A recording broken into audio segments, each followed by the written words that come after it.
好，那二十页的时候，那它的库，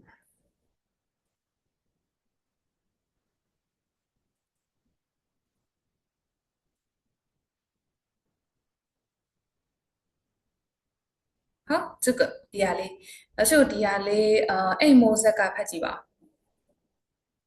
第三面哪把起来的？好，老师，嗯，这谁女朋友哪儿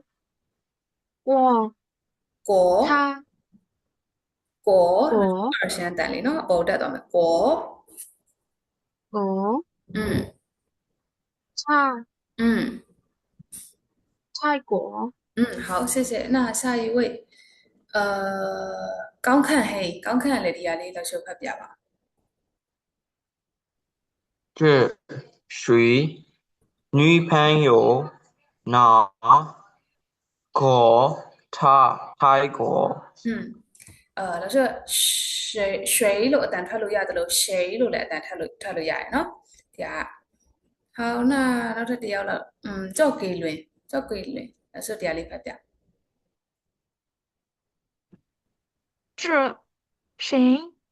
男女方有哪个泰国？嗯，对，好，那下一个，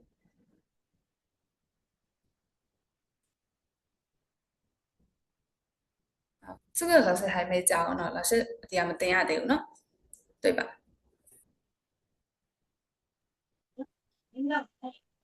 嗯，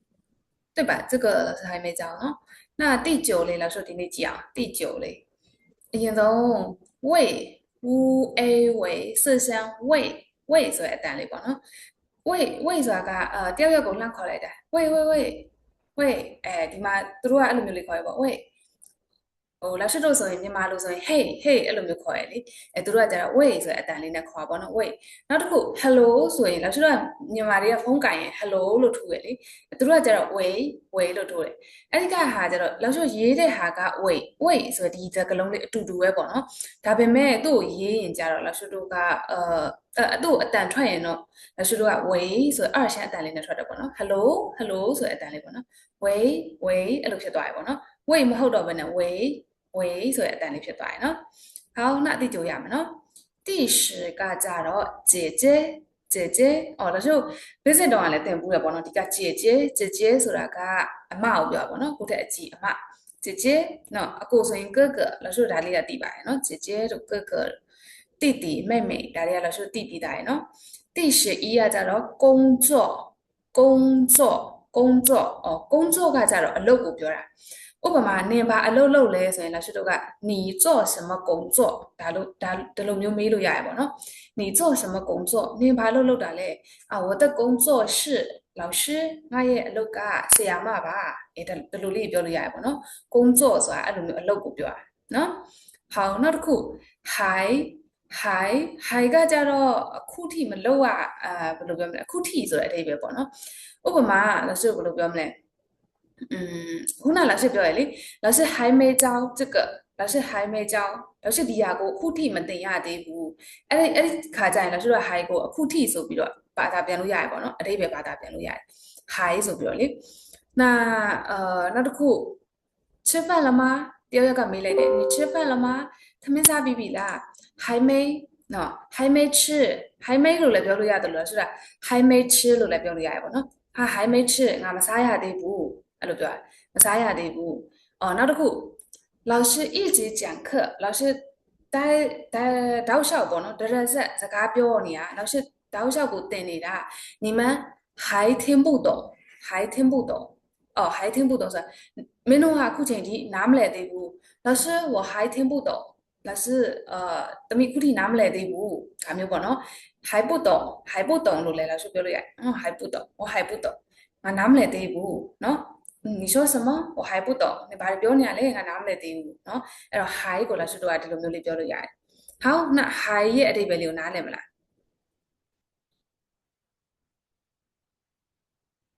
好切，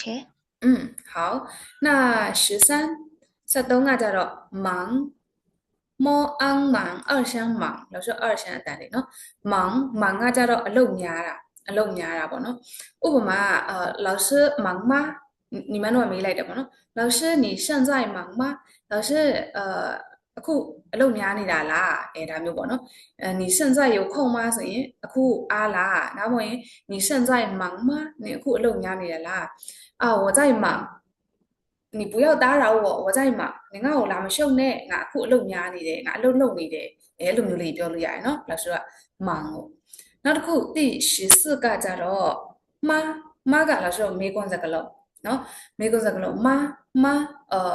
တခုခု你们听得懂吗老师မေးလို့ရတယ်တခုခုပေါ့နော်နင်တို့နားလည်လားလားစကားလုံးပေါ့နော်အမေးစကားလုံးမဆိုတာကမင်းတို့နားလည်လားထမင်းစားပြီးပြီလား吃饭了吗ထမင်းစားပြီးပြီလားနောက်ဆုံးမှာမဆိုတဲ့အတန်လေးနဲ့ပြောတယ်ပေါ့နောက်ဆုံးမှာမဆိုတဲ့အတန်ထွက်ကလေးနဲ့老师တို့ကမေးခွန်းစကားလုံးအဆုံးသတ်တယ်ပေါ့နော်မဆိုတာလေ听得懂吗有听到吗有听到吗ဆိုတာကြားရလား老师ရဲ့အတန်ကိုကြားရလားလို့老师ပြောမယ်ပေါ့နော်ဥပမာ老师ဒီ screen ကို share လိုက်တယ်你们有看得到吗你们有看得到吗မင်းတို့မြင်ရလား老师အဲ့လိုမေးလို့ရတယ်နော်你们有看得到吗ဆို有你们တော့有လို့ပြန်ဖြေလို့ရတယ်လို့有看得到လို့လည်းဖြေလို့ရတယ်နော်有လို့တစ်ခုလည်းဖြေလိုက်ရင်လည်းရတယ်နောက်တစ်ခု看得到ဒါမျိုးလည်း有看得到လို့လည်းဖြေလို့ရတယ်နော်နောက်တစ်ခု你们有听到吗老师ပြောလိုက်တယ်你们有听到吗မင်းတို့ကြားရလားကြားလားနော်老师အဲ့လိုမေးလို့ရတယ်နောက်ဆုံးမှာမှားလေးနဲ့မှားနော်你们有听到吗မင်းတို့ကြားရလားဆို有老师有ကြားရတယ်နောက်တစ်ခု有听到ကြားရတယ်နော်老师အဲ့လိုမျိုးလေးပြန်ဖြေလို့ရတယ်နော်ခုနပြောသလိုပဲ吃饭了吗ထမင်းစားပြီးပြီလား有စားပြီးပြီ吃了စားပြီးပြီတူတူပဲနော်老师အဲ့လိုမျိုးလေးဖြေလို့ရတယ်ဟောနောက်မရဲ့အတိတ်ပဲလေးသိမလား老师နောက်ကြရင်လေ့ကျင့်ခန်းတွေလုပ်မယ်နော်အဲ့ကြရင်ပို့ပြီးတော့သိသွားလိမ့်မယ်နားလည်မလား好，老师。好，那第15对ဒါတော့你们都သိပါတယ်对မှန်တယ်နော်错对ရဲ့ဆန့်ကျင်ဘက်ကို老师တို့က错လို့ပြောရပေါ့နော်错老师ဘယ်လိုရေးမလဲ老师ရေးပြမယ်နော်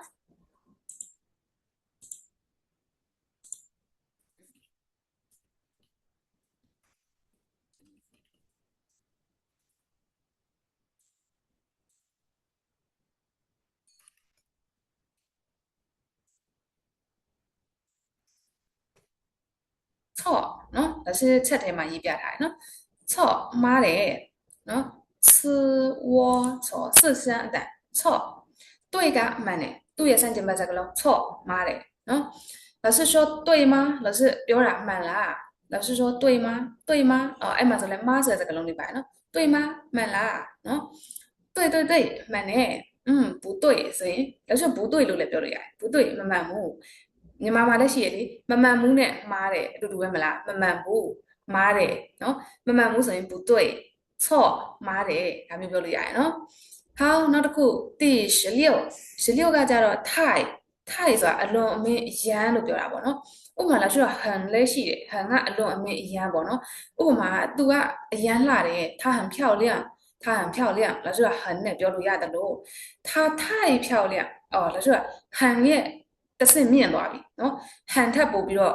လှတယ်ပြောतू ကတော်တော်လှတာပဲလားဆိုမြန်မာစကားလုံးဆိုလဲအဲ့လိုပဲပေါ့နော် तू ကလှတယ်နဲ့ तू ကဟာတော်တော်လှတာပဲဆိုအဲ့ဒီမှာသူ့ရဲ့ဘယ်လိုပြောမလဲအဲ့ဒီကဟာကြောက်ချင်တာပေါ့နော် तू တစ်ဖက်သူပြောချင်တဲ့အရန်ကိုလှတာပဲဆိုတဲ့ဟာနည်းနည်းလေးလှတာမဟုတ်တော့ဘဲနဲ့ပိုးပြီးတော့လှတာဖြစ်သွားပြီလေအဲ့ကြတော့လို့ဆိုတော့ 太အဲ့ဒီနေရာမှာ 太လို့သုံးလို့ရတယ်ပေါ့နော်他很漂亮तू လှတယ် तू အရန်လှတာပဲ他太漂亮了သူအရန်ကိုလှတာပဲလားဆိုတော့အဲ့မလေးတာမတူတော့ဘူးเนาะမြန်မာမှာလည်းအဲ့လိုရှိရတယ်เนาะဟောနားလည်မလား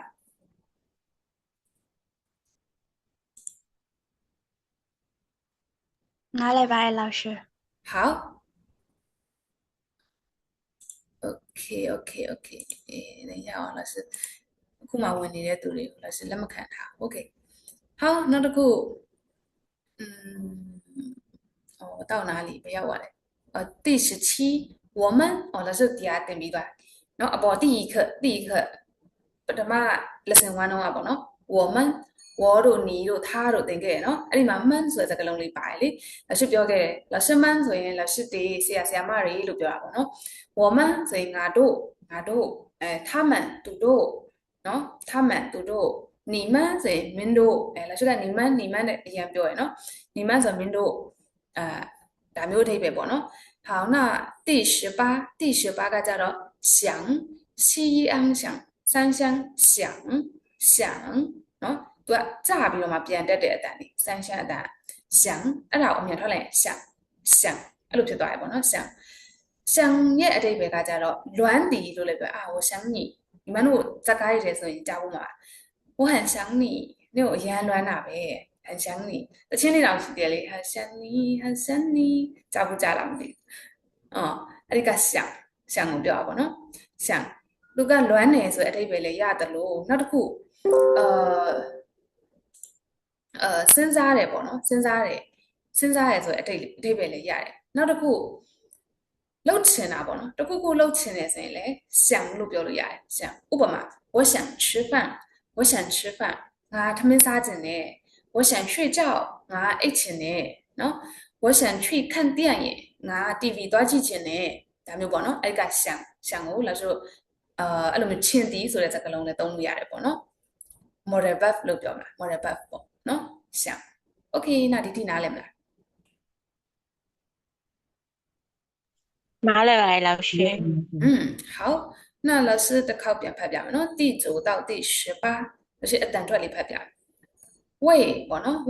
ကကြတော့ hey ဆိုပြီးတော့လို့ဆိုနှုတ်ဆက်တဲ့စကားလုံးလေးဖြစ်တယ်လို့ hello ဆိုရင် 喂 ဆိုတဲ့အတန်ဖြစ်သွားပြီပေါ့နော်အဲ့ရှမ်းအတန်တုံးလေးတော့ပြောင်းသွားပြီပေါ့နော် 喂အဲ့လိုမျိုးပြောတယ်သူတို့က hello လို့တရုတ်တွေကမသုံးဘူးပေါ့နော်ဖုန်းလာတယ်ဆိုရင် hello လို့မသုံးဘူးအဲ့ဆိုမြန်မာတွေ BNN တွေက hello လို့သုံးသူတို့ကမသုံး喂လို့ပြောရပေါ့နော်好那第10ကကြတော့姐姐ကတော့အမလို့ပြောတာပေါ့နော်အမ第11工作ကအလုပ်နောက်တစ်ခု hi ကကြတော့အခုထိလို့အဓိပ္ပာယ်ရပါတော့နော်အခုထိလက်ရှိခုနနမူနာလေးနဲ့ရှင်းပြခဲ့ရပါတော့还不懂ဆိုရင်နားမလည်သေးဘူး还没吃饭ထမင်းမစားရသေးဘူးဘာမလုပ်ရသေးဘူးဆိုရင်အဲ့ကမလုပ်ရသေးဘူးဆိုတဲ့ဟာလေးပေါ့နော်သေးဆိုတဲ့အဓိပ္ပာယ်လေးပေါ့နောက်တစ်ခု第13ကကြတော့忙ကအလုပ်များတော့ပေါ့နော်အလုပ်များတယ်လို့ပြောတာနောက်တစ်ခုမကတော့လာဆိုမိကွန်စကလုံးပေါ့နော်လာစကလုံးလာဥပမာ你爸爸是老师吗你အဖေကဆရာလား你爸爸是医生吗你အဖေကဆရာဝန်လားဒါမျိုးလေးလာဆိုမေးလို့ရတယ်နော်မ okay 对吗လို့လည်းမေးလို့ရတယ်对吗မှန်လားနော်不对မမှန်ဘူး对မှန်တယ်နော်对好နောက်တစ်ခုထိုက်ကအလွန်အရန်ဆိုတဲ့အဓိပ္ပာယ်လေးနော်ထိုက်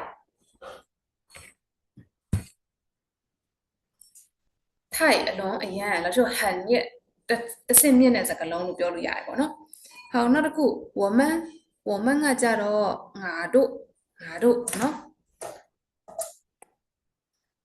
我们ကငါတို့你们ဆိုရင်မင်းတို့သင်တို့နော်ခမည်းတော်နောက်တစ်ခု他们ဆိုရင်သူတို့แล้วဆိုတော့ man အဲ့လိုမျိုးလေးထည့်သုံးလို့ရတယ်နော်好နောက်တစ်ခု第18ကကြတော့想ကလွမ်းတီဆိုတဲ့အဓိပ္ပာယ်လေးရတယ်လို့ချင်တီဆိုတဲ့အဓိပ္ပာယ်လေးရတယ်နော်好那ဒီထိနားလည်မယ်နော်လေးစရာရှိသေးလားရှိပါလို့ရှင်抓不မရှိပါဘူး好那แล้วဆိုတယောက်လောက်ဖတ်ကြည့်အောင်မေဦးလေးဖတ်ကြည့်အောင်地宝老师，那မေဦးလေးဖတ်ကြည့်အောင်第9到第18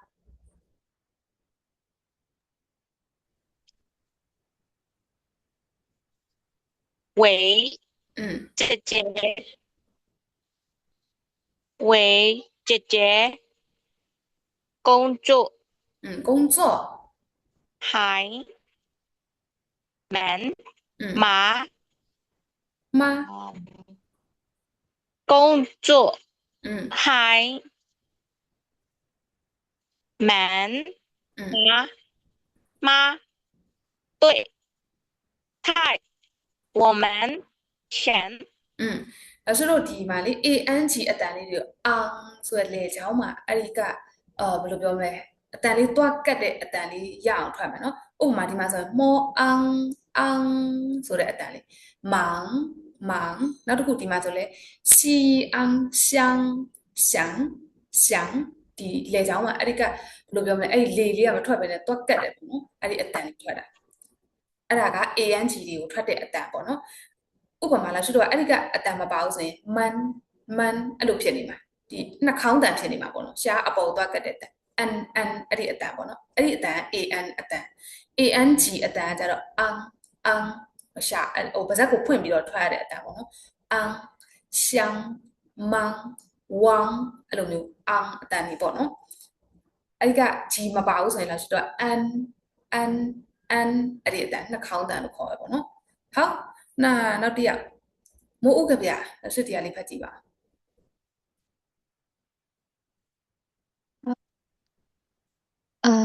为姐姐工作，还忙，马对菜，我们想，แล้วช่วงมาကိုมาตัว natural တော့အတန်လေးပေါ့နော်มา对吗ဒီလိုမျိုးလေးအတန်ဖော့လေးပဲထွက်ရမယ်ပေါ့နော်มาဆိုပြီးတော့မထွက်ဘူးနော်好那下一位မိုးစင်ထက်ဖတ်ကြည့်ပါ为姐姐工作还忙马对菜我们想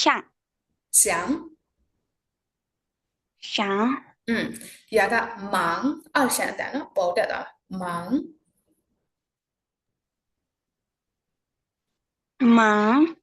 对好那အဲ့ဒါဆိုရင်เรา就လောလောဆယ်ဒီထီပေါ့နော်OK 那好အောက်ကလေ့ကျင့်ခန်းလေ့ကျင့်ခန်းတွေတော့ရှုလို့မလုပ်ရသေးအော်နောက်တစ်ခုပြောလို့等一下刚刚那个ဝေရဲ့အဓိပ္ပာယ်နောက်တစ်ခုရှိတယ်နော်နောက်ကျအဲ့ဒီကဟာမပြောလိုက်ရဝေကဟိုကလေးလေးတွေကိုအစာခွင့်တာတို့ဒါမှမဟုတ်တရိษံလေးတွေကိုအစာကျွေးတာတို့အဲ့ဒီနေရာမှာလည်းလောက်ဆိုတော့ဝေလို့ပြောလို့ရတယ်ပေါ့နော်ဝေရဲ့နောက်တစ်ခုအဓိပ္ပာယ်လေးဒီစလုံးပဲဒီလိုရေးတာပဲဒါပေမဲ့နောက်ထပ်အဓိပ္ပာယ်လေးတစ်ခုရှိသေးတယ်နော်အဲ့လိုမျိုးလေးဝေကလေးတွေကိုထမင်းခွန်းတာလေအမေတွေကထမင်းခွန်းကျွေးတာပေါ့နော်အဲ့လိုမျိုးဆိုလဲလားဆိုတော့ဝေလို့သုံးလို့ရတယ်လို့တရိษံလေးတွေခွေးလေးတွေငှက်ကလေးတွေကိုအစာကျွေးတယ်ဆိုရင်လဲလားဆိုတော့မြန်မာလိုကြအစာကျွေးသည်ပေါ့နော်ဒါပေမဲ့သူတို့တရုတ်လိုတော့ဝေလို့ပြောလို့ရတယ်အဲ့ဒီဝေပဲသုံးတာနော်ဟောအဲ့ဒါဒီလည်းမှတ်ထားအောင်နော်တရုတ်မှာအဲ့လိုမျိုးစလုံးတူပြီးအတိတ်ပဲမတူတဲ့စကားလုံးတွေလည်းအများကြီးရှိတယ်လို့ဘယ်လိုပြောမလဲစလုံးတူပြီးအတန်ထွက်မတူတဲ့စကားလုံးတွေလည်းအများကြီးရှိတယ်နော်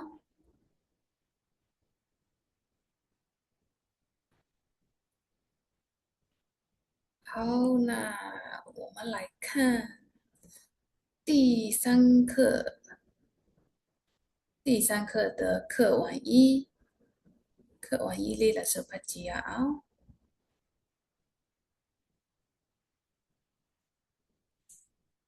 OK，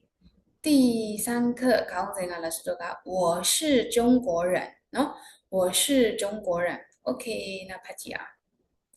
课文一ဆိုတာကစာပိုက်နံပါတ်1ပေါ့နော်好那ဒီမှာလီဝန်ရဲ့ပိုင်ကြားရွက်ရဲ့သူတို့နှစ်ယောက်ကစကားပြောကြရပေါ့နော်那လီဝန်ကပြောလိုက်တာ我是中国人那老师ဒီတရုတ်ဟန်字တွေကိုမဖတ်တတ်သေးဘူးတရုတ်စလုံးတွေကိုမဖတ်တတ်သေးဘူးဆိုရင်အပေါ်မှာဖြင်းရင်းလေးရှိရနော်ဖြင်းရင်းလေးအရင်ကြည့်ပြီးဖတ်မယ်နော်နောက်တစ်ပတ်ကျရင်တော့老师တရုတ်စကားလုံးတွေကိုဖတ်နိုင်အောင်အရေးလေးကျင့်ထားကြမယ်နော်好，那ဒီမှာသူပြောလိုက်တယ်လီဝန်ကပြောလိုက်တယ်我是中国人我是中国人ငါကတရုတ်လူမျိုးပါတဲ့လီဝန်ပြောလိုက်တယ်那白家月ပြန်ပြောတယ်我是法国人ငါကပြင်သစ်လူမျိုးပါတဲ့我的中文老师也是中国人我的老师မနေ့ကသင်ခဲ့တယ်的ကပိုင်ဆိုင်မှုပြတယ်我的中文老师中文老师ဆိုတော့တရုတ်စာဆရာမနော်中文ဆိုတာလည်းဆိုတရုတ်စာပေးလို့ပြောတာ中文老师ဆိုတော့တရုတ်စာသင်တဲ့ဆရာမကိုပြောတာနော်我的中文老师是我的中那文老也师丢啥也子嘛噶တော့也是ဆိုသူကလည်းပဲဖြစ်ပါတယ်เนาะသူ့ရဲ့丢啥子嘛ကလည်းပဲဖြစ်ပါတယ်တဲ့ဘာဖြစ်တော့中国人เนาะ中国人丢လူမျိုးဖြစ်ပါတယ်တဲ့ဒါမျိုးပြောတာเนาะအဲ့တော့我是法国人ငါကပြင်သစ်လူမျိုးပါတဲ့我的中文老师也是中国人ငါရဲ့丢啥子嘛ကတော့中国人丢လူမျိုးဖြစ်ပါတယ်တဲ့好那对你们来说မင်းတို့အနေနဲ့ပြောမယ်ဆိုရင်ဒီစာကြောင်းလေးကိုဘယ်လိုထည့်ပြီးပြောလို့ရမလဲပြောကြည့်ပါဦးတယောက်လောက်လက်ရှိမေးကြည့်မယ်နော်小米ကဘယ်သူကြီးလဲ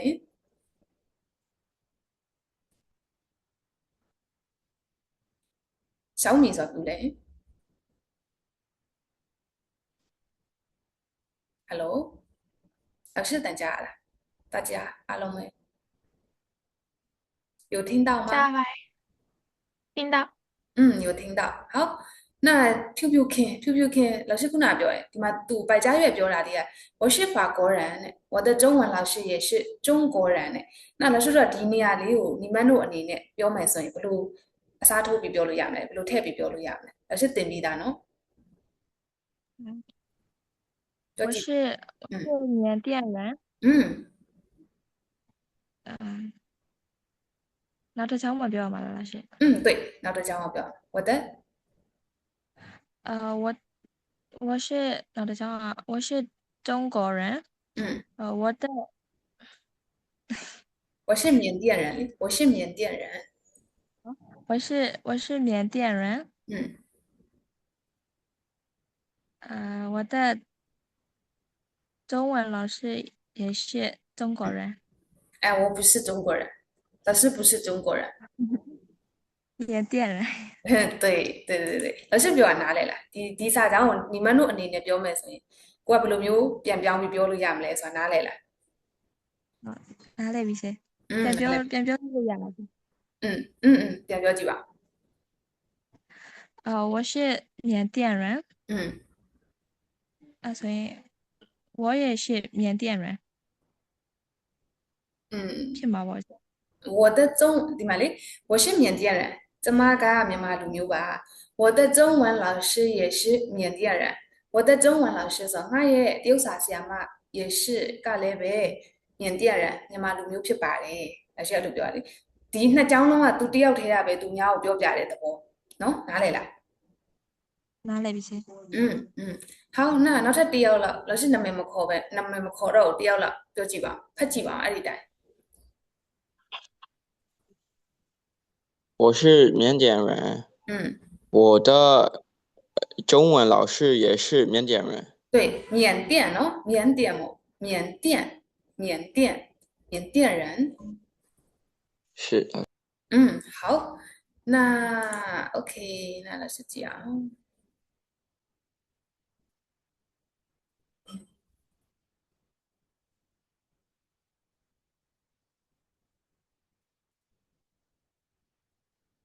好 OK 那老師ဒီနေ့ဒီအဲ့ဒီကဟာလေးပဲအရင်သင်ထားမယ်ညီမတို့အရေးလေးကြည့်ရမှာအရင်များနေမဆိုလို့လေနော်တိုင်းနိုင်လားဒါမှမဟုတ်ဆက်တင်ရ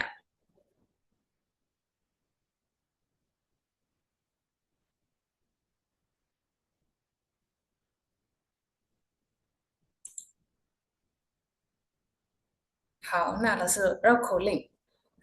လေးတစ်ပုဒ်ကြောခဲ့ပါတယ်အဲ့ဒါလေးတော့ကြည့်ရအောင်OK 老師第二課တုန်းကဒီ绕口令လေးတစ်ပုဒ်ကြံသေးရပေါ့နော်ဒီဟာလေးကို老師တို့နောက်တစ်ပတ်ကျရင်ပြန်ပြိုင်မယ်နော်မနေ့က team 2ကနိုင်ထား对吧ဟုတ်တယ်မလား OK 那ဒီ绕口令လေး老師အရင်ရှင်းပြမယ်နော်7加1再乘1加完整完等于几加完整完还是7老師ဒီမှာ还ဆိုတဲ့စကားလုံးလေးပါလာတယ်နော်ခုနဟာလေးအဲ့တော့老師ပြောပြမယ်7ဆိုတာကဘာလဲ7谁知道7空空对空7然後老師ဒီလိုပြောတယ်7 8 9 OK 算了7加ဆိုတာ老師ပေါင်းထည့်တာကိုပြောတယ်ပေါင်းတာနော်ပေါင်းတာ အပေါင်းအနှုတ်အမြောက်စားဒါရှိအဲ့ဒီကဟောင်းတော့ပြတ်တင်ပြမယ်နော်ဟိုတရုတ်လိုအပေါင်းအနှုတ်အမြောက်စားကိုဘယ်လိုပြောလဲဆိုတာဒါရှိနောက်ပြတ်တင်ပြမယ်နော်ချီကြဤအရင်ဆုံးဒါကိုကြည့်လိုက်မယ်ကြားဆိုတာကပေါင်းတာခုနပြောတဲ့အပေါင်းမြန်မာလိုဆိုအပေါင်းပေါ့နော်ချီကြဤချီခုနှစ်ကိုတဲ့ကြားဤတစ်ပေါင်းနေတဲ့ကြိုက်ထပ်ပြီးတော့ကျန်ဆိုတာကကြတော့နှုတ်တာကျန်ကနှုတ်တာကြိုက်ကျန်ဤ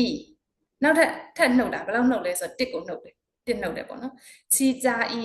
ခွန်ကိုတစ်ပေါင်းနဲ့ကြိုက်ကျန်ဤပြီးရင်တစ်နှုတ်တယ်တဲ့ကြားဝမ်ကြံဝမ်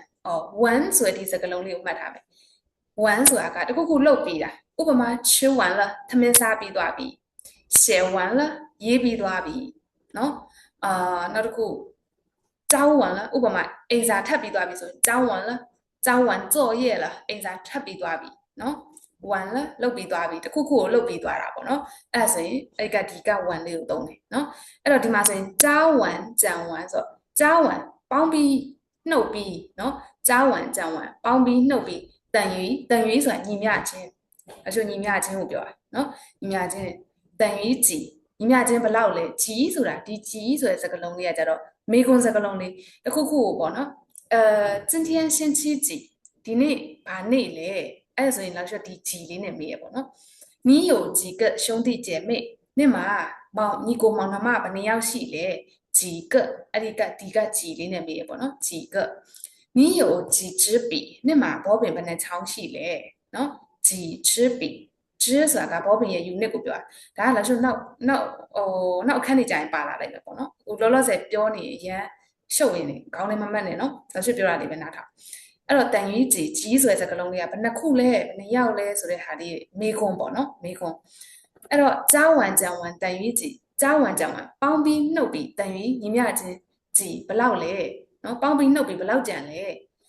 ကြားဝမ်ကြံဝမ်ပေါင်းပြီးနှုတ်ပြီး还是七还是ဆိုတာကခွန်မဲနော်ပေါင်းပြီးနှုတ်ပြီးရလဲခွန်မဲကြံနေတဲ့အဲ့လိုမျိုးတွေပြောတာအဲ့တော့ဟုတ်လားနှုတ်ကြည့်ပါပေါင်းကြည့်ပါ七加一七加一多少ခွန်ပေါင်း1八对8再减1再减七7对加完减完等于几ပေါင်းပြီးနှုတ်ပြီးဘယ်လောက်လဲဆိုတော့加完减完还是7ပေါင်းပြီးနှုတ်ပြီးတော့လဲ7ပါပဲခွန်ပါပဲလို့ပြောတာနော် okay ဒါဖြစ်ဆိုတာဒီဟာပဲလို့ပြောတာ还是7ခွန်ပါပဲအဲ့ဒီအဓိပ္ပာယ်လေးပေါ့နော် okay 那အဲ့ဒါ老师တို့က7နဲ့ e နဲ့7နဲ့ e နဲ့ရဲ့အတန်ထွက်ကိုပြီးအောင်လို့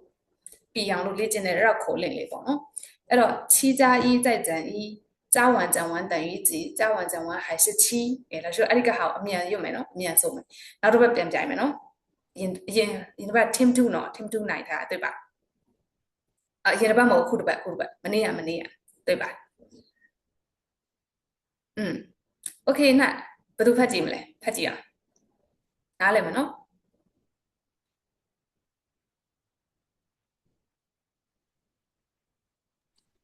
ဘယ်သူဖတ်မလဲ老师这靠老快变是 OK 7加1再减1加完减完等于几加完减完还是7နဲ့1နဲ့အဲ့ဆို1ရှမ်း3အတန်လေးပဲပေါ့နော်1 3အတန်လေးပဲ7加1再减1加完减完等于几加完减完还是7ရမလား加油好老师好加油ဖတ်ကြည့်ပါ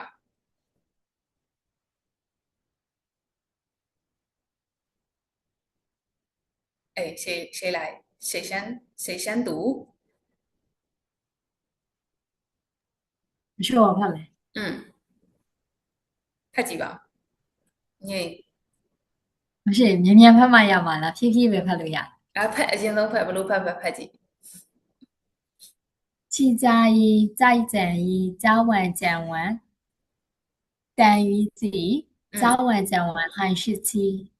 等于喏等于几好下一位နောက်တစ်ယောက်快ဖတ်မယ်7加1好交给刘颖ဖတ်လိုက်七加一再减一，加完减完等于几？加完减完还是七。等于几？然后几个叫做老师三相的，搭东的，等于几？几？然后等于几？加完减完还是七。好，那အဲ့ဆို老師ဒီຢာတွေကိုလေအတန်ဖိုင်လေးပို့ထားရနော်အဲ့ကအတန်ဖိုင်လိုက်ကြည့်လေကွာအဲ့ရှိတယ်အဲ့ဒီကဟာဒီမှာအတန်ဖိုင် 2.7 မှာရှိလိုက်မယ်ပေါ့နော်အခန်း2ရဲ့နံပါတ်9မှာရှိလိုက်မယ်နော်好那下一位ခုန小米လာ啦小米ဆိုတာသူလေခုနံပါတ်လည်းရေးမထားဘူးကျန်ဟုတ်လားကျေပါဟောကနာမည်ချင်းရခင်နာမည်ချင်းလိုက်ရတာဒါရောโอเค老師နာမည်ပြောပြီးဘာလို့လဲဟိုလေ老師တို့က roll number attendance ကောက်တာမလို့ဟုတ်လားဒီမှာရေးထားလိုက်မယ်နော်ဟုတ်ဟိုသွားပြောလိုက်နော် leader ကိုသွားပြောလိုက် team ဒီနေ့ team 1က leader ပဲရှိမယ် team 2က leader ခွင့်ယူထားတယ် okay 好ဖတ်ကြည့်ပါ七加一再减一加完减完等于几加完减完还是几对还是七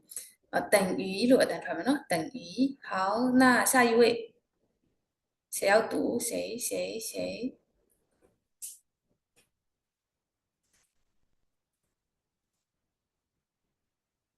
ဖတ်ကြည့်ပါမဟုတ်ဘူးဗျာ七加一再减一加完减完等于几加完减完还是七对好那还有谁要读不读快点的嘞